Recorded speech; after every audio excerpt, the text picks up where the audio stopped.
Saudaraku, tindakan massa mahasiswa di Banda Aceh yang secara paksa mengusir pengungsi Rohingya bahkan menyebabkan beberapa di antara mereka menangis histeris menjadi sorotan media asing termasuk Al Jazeera.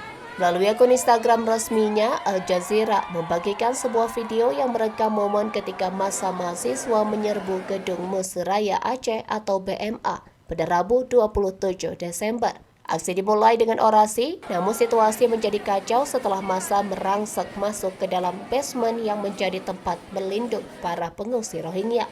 Dalam laporan tersebut, Al Jazeera menyatakan bahwa massa mahasiswa turun ke gedung yang berfungsi sebagai tempat penampungan pengungsi di Provinsi Aceh. Media tersebut juga mencatat bahwa peningkatan jumlah pengungsi dari Myanmar yang tiba di Indonesia disambut dengan sikap permusuhan. Video yang diunggah oleh Al Jazeera juga menampilkan komentar dari beberapa mahasiswa dan mahasiswi terkait peristiwa tersebut.